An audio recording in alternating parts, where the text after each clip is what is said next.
A lot of people just haven't put the option of real estate on the table at all. Open up a self-directed IRA with a company that allows it. And literally do this while you're watching your favorite episode of Bridgerton. Is that what you're into right now? Well, you should feel empowered to put into your retirement account what you understand and makes you the most money. Welcome to the Directed IRA podcast with yours truly, Mark Kohler, and the infamous Matt Sorensen. Excited to be here talking about two things we love. This is like peanut butter and jelly. It's real estate and IRAs. I mean, It's just like, they just go hand in hand. Peanut butter and honey. What else goes perfect together? Bananas, you could throw those into. Oh, yeah. Popcorn and butter.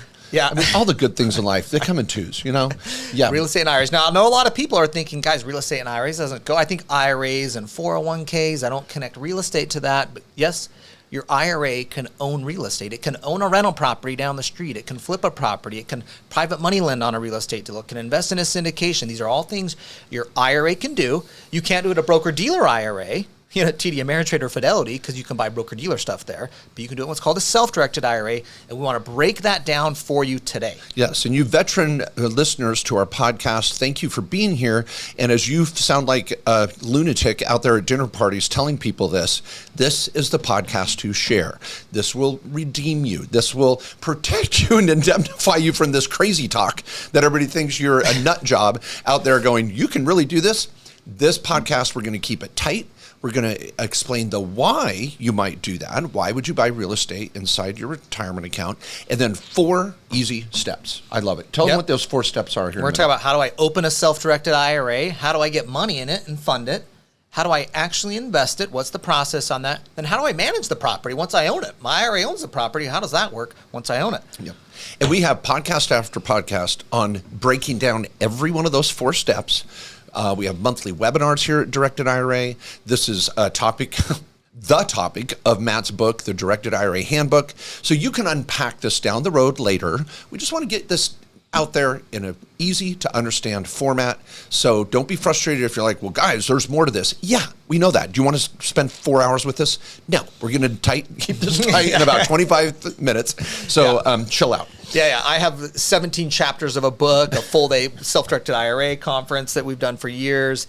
So we've got lots of detail on this, but this is your primer. This is like, all right, I'm getting introduced to the topic. Or any of you seasoned listeners, go share this to your friends when they've asked you a million questions and you're sick and tired of answering them. Just send them this podcast. Yep.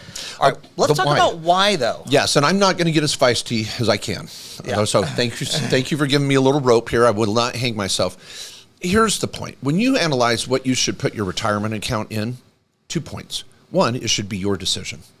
Not your stockbrokers, not some advisor that's telling you the only options you have are what they can sell you.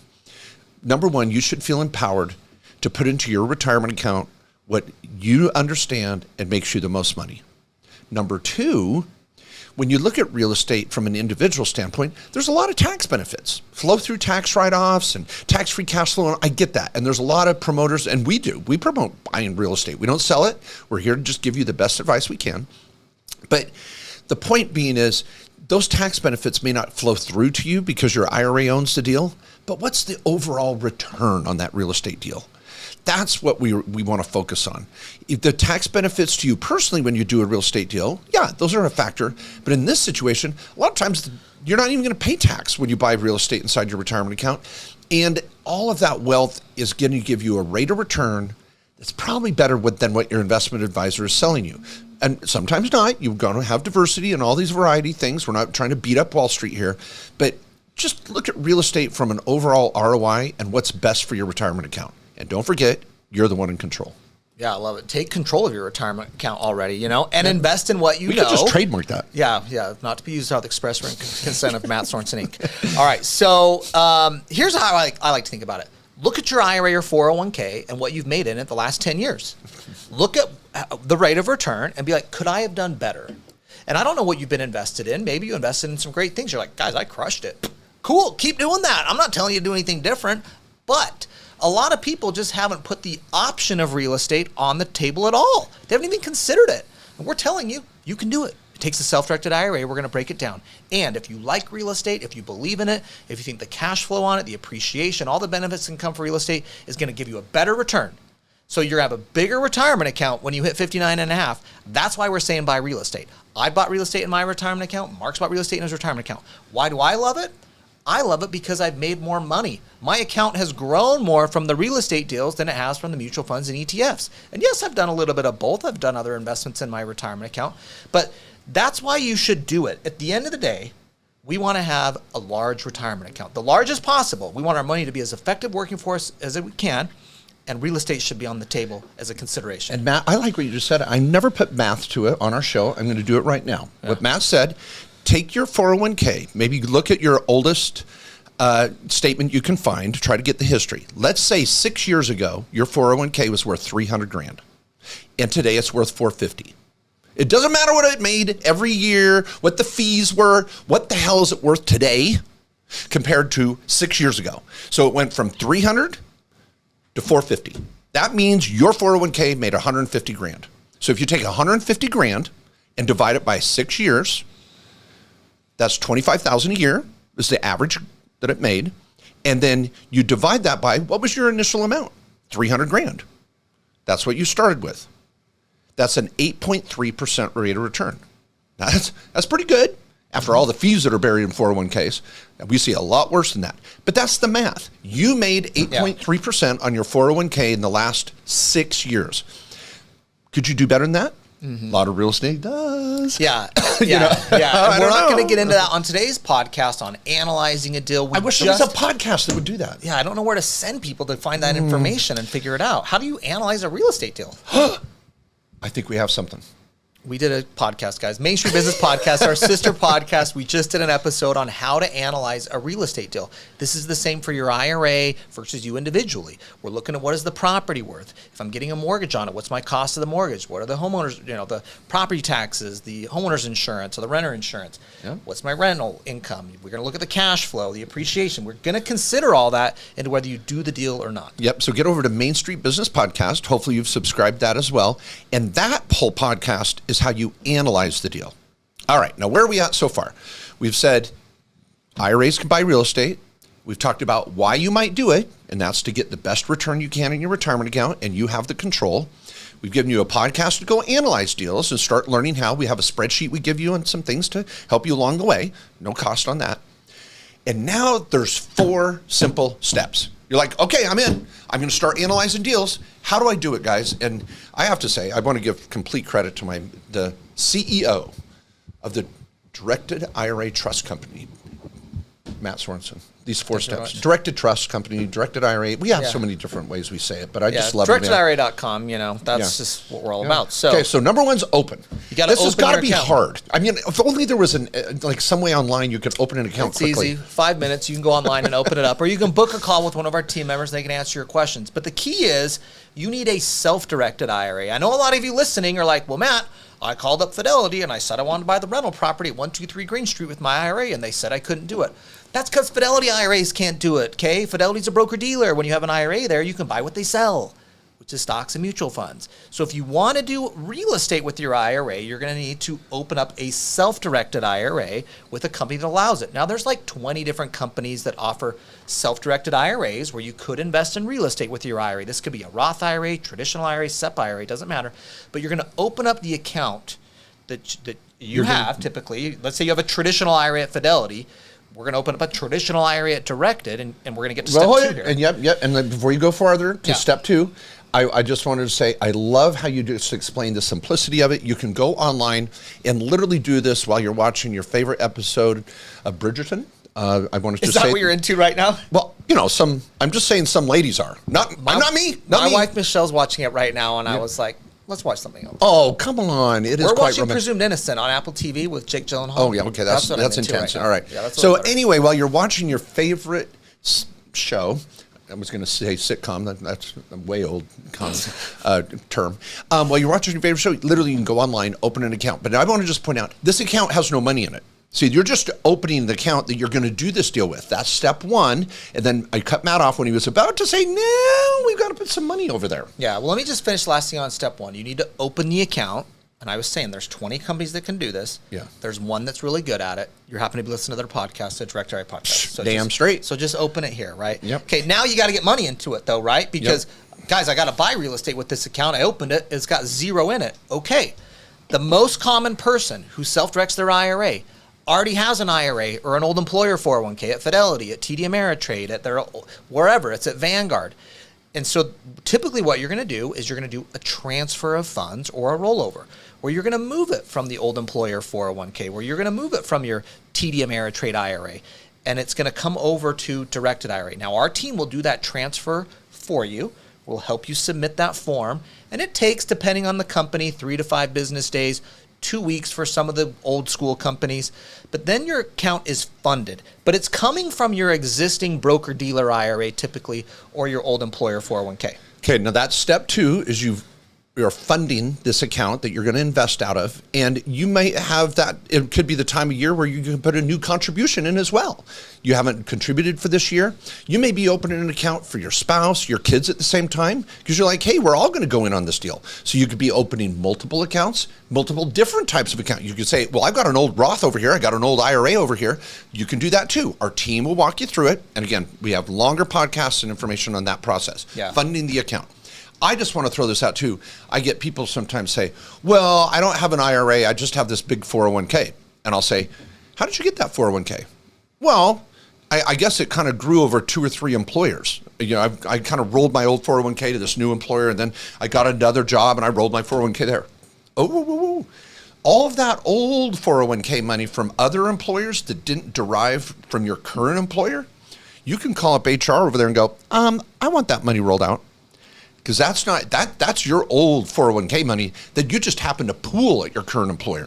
So you can grab it, they can calculate what that is, and that can roll out to your IRA, and now you can start buying real estate. So if you're disenchanted with your current employer's 401k, which 90% of Americans are, and the fees that are buried in there, talk to Warren Buffett, you can say, I want that old money that I've kind of just pooled up in there from prior jobs, and that's what I want to transfer or roll over, The team will help you do it. Yeah, and we have a whole podcast on funding your account, the transfer and rollover process. It's not complicated. Let our team do the work for you. But I think 95% of people buying real estate with their IRA are working with an existing pot of money that they're rolling over, an existing IRA, an old employer 401k, whatever it may be. And now that's giving them the cash to go and do the next thing, which is we're going to go invest and do the deal. Yes. Now, and I'm going to, if I can just set the stage here for Matt. When you go to invest and buy real estate, you're going to form an LLC. I'm not even going to say you might. You're going to need one because it's going to play out in step 4 when it comes to management.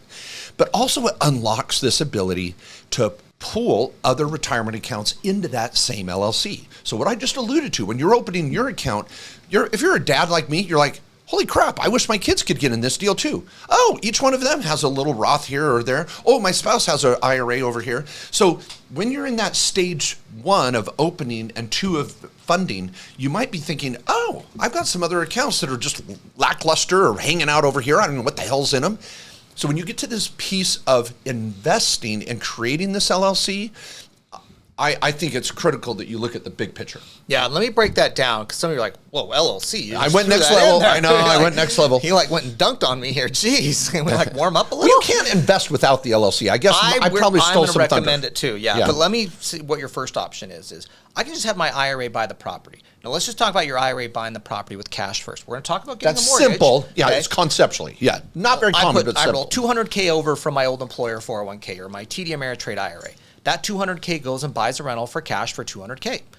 And that IRA is on title. The IRA is on the contract. So if this is Matt Sorensen IRA, it's going to say Directed Trust Company, FBO, Matt Sorensen IRA. That's on the contract. The Directed IRA team has to sign the contract. Directed Trust Company, FBO, Matt Sorensen IRA is on the deed. Okay.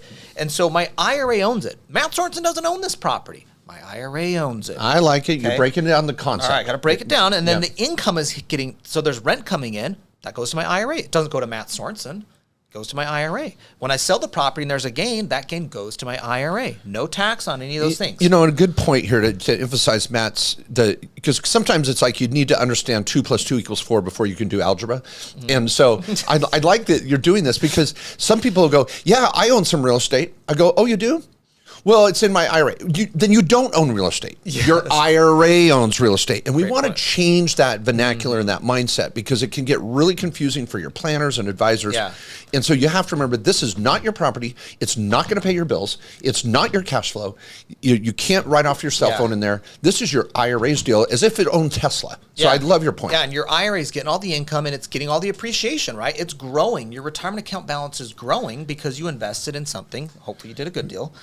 And this is not hitting your 1040. I know a lot of people at the front end are like, but I don't get depreciation.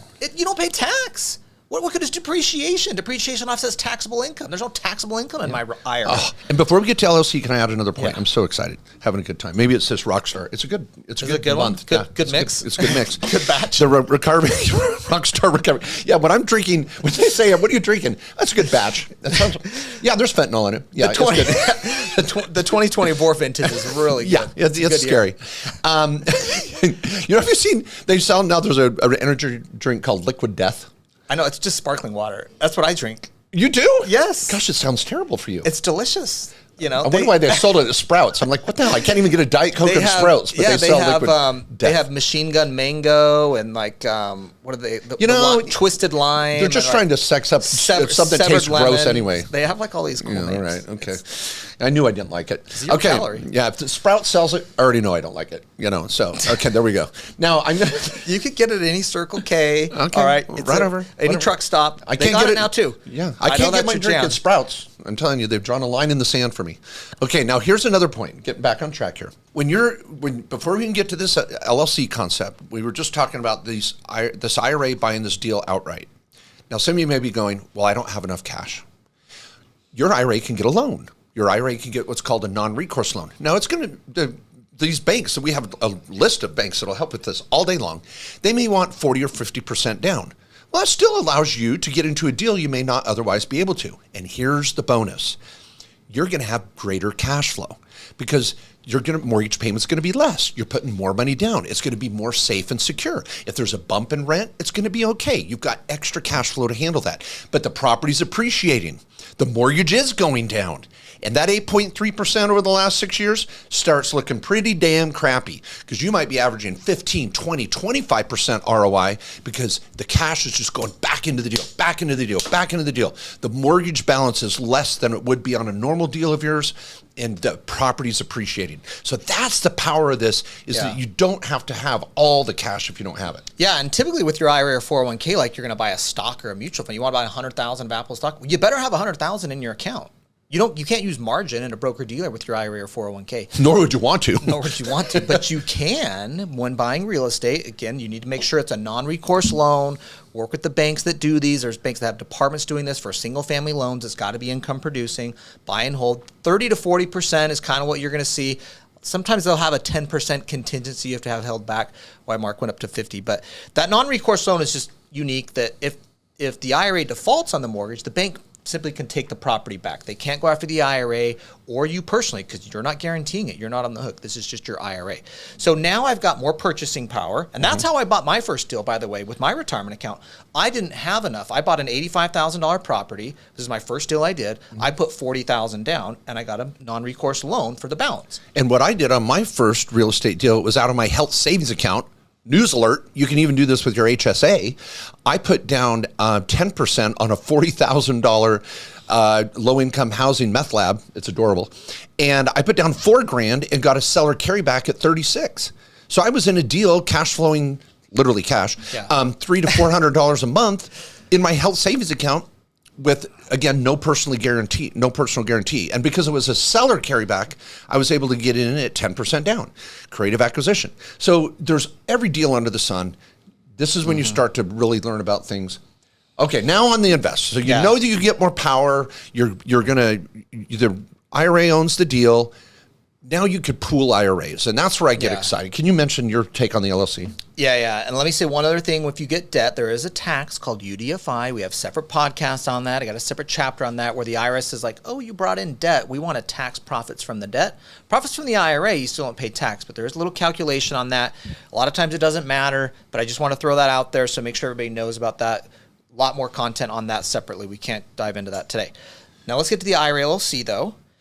I know you love the IRA LLC for pooling different accounts. I love the IRA LLC just because it's freaking convenient. And for the step 4. I use the IRA LLC just with my own account. My account owns an LLC 100%, which I'm the manager of. Now that LLC, XYZ Investments LLC, so you would Is that the name of it? It's not. Okay. It's Legend RE. You know, really? Oh.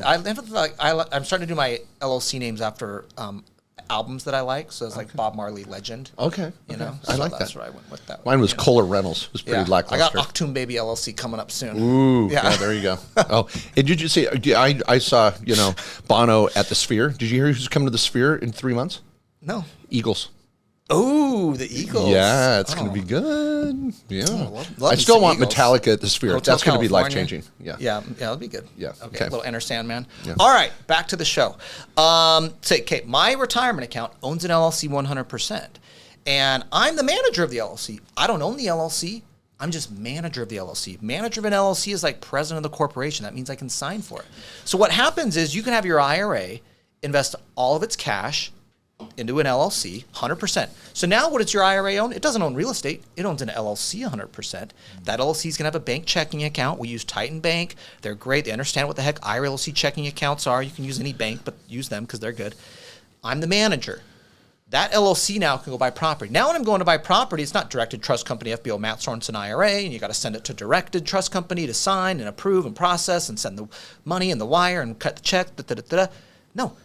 The LLC's on the contract. I sign as manager. The bank, I can send a wire or a check from the IRA LLC bank checking account. When there's rental income, it goes to the LLC checking account. When I sell the property, the gain goes to the LLC checking account. I can go buy more properties, more assets. Now remember, you don't own this LLC, so that checking account is not something you ever touch personally. Okay, the money will go back to the IRA if you want to take a distribution, and then you take money out of the IRA account. But the LLC gives you this checkbook control, and some people call it a checkbook control IRA. That's why I like the IRA LLC, and that's the most common. And then we have a separate podcast on just the IRA LLC strategy in and of itself. I was just going to say that. You sure went down a rabbit hole there. Yeah. I just love it. But you can also partner. That's another benefit. So too. this blends step 3 and step 4. I like the LLC in step 3 because now you can pool these different accounts in your investment strategy. And in step 4, you have to be thinking about the backside and the management. And the LLC makes that process so much easier. Still can't write yourself a check for managing it. There's some rules. We walk you through that. But those are the 4 steps. I'm going to open an account, fund the account, then invest the money with maybe with an LLC and maybe multiple accounts. And then number 4, learn how to manage it. And folks, the rates of return we see over and over again far surpass typical broker-dealer returns because you're now playing in the game directly.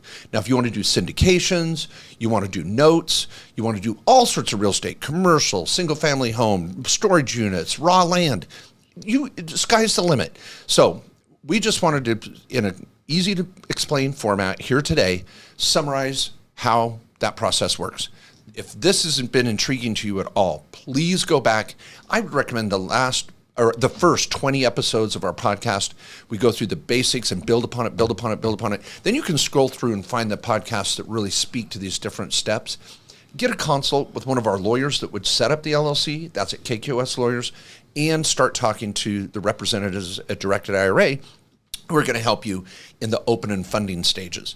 So all of that is going to just come together in a beautiful way. And it's our passion. We love it. We're so excited about it. And we're seeing so many clients with success. Yeah. The last thing I want to say is, all right, I own the thing. We did this. My IRA bought the real estate, or I did the IRA LLC, and my IRA LLC owns the real estate. I want to make sure everyone understands.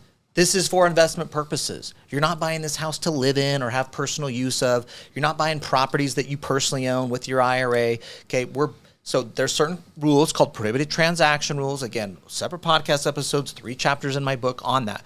But the basic principle is I'm using the IRA to go buy investment assets because they're going to produce income. I'm not trying to do any weird deals with myself, or I'm not buying a property for my kids to live in or anything like that where I'm trying to get some unfair benefit from my IRA. So as long as you keep that investment intent to grow the account, don't mix it in with your personal stuff or certain family who are prohibited like your spouse or kids or parents, it's pretty easy to manage. And you can have property managers, okay? You can even self-manage to a certain degree. We don't want you to physically work on the property and like rehab the kitchen, but you can go to the property and tell a contractor what to do, or a handyman, and the IRA or the IRA LLC pays for it. So that's how you make sure you manage it properly, and also make sure you have the right team. Make sure you have a self-directed custodian that's doing this every day that can help you along. Make sure you have a lawyer that's worked with hundreds of clients. Like lawyers in our law firm, KKS Lawyers, have worked with hundreds of clients. And so we really feel like we have the tools to help you be successful with this. Now, I know Mark was talking about your returns could be great. You could buy a crappy real estate deal and it goes terrible. Let's be honest. I'm going to be honest. You can buy a crappy stock too. So we're wanting to let you know this is an option. This is on the table. A lot of people don't even consider it. You can buy real estate in your IRA. I've had success with it. We've seen lots of clients have success with it. And maybe that's something you love. You've always had success with real estate yourself, or you want to get into that and you believe in it more in the future than you do whatever else you're investing into right now. If that's the case, this is an option. And we're here for you. Yeah, I love Let's it. help. Yeah, great summary, Matt. And everyone, thank you again for listening. Please share this with friends or family that think you're crazy and you've been trying to provide some support for this incredible opportunity you've discovered. And continue your research. Don't give up. We'll see you next week for another episode of the Directed IRA Podcast.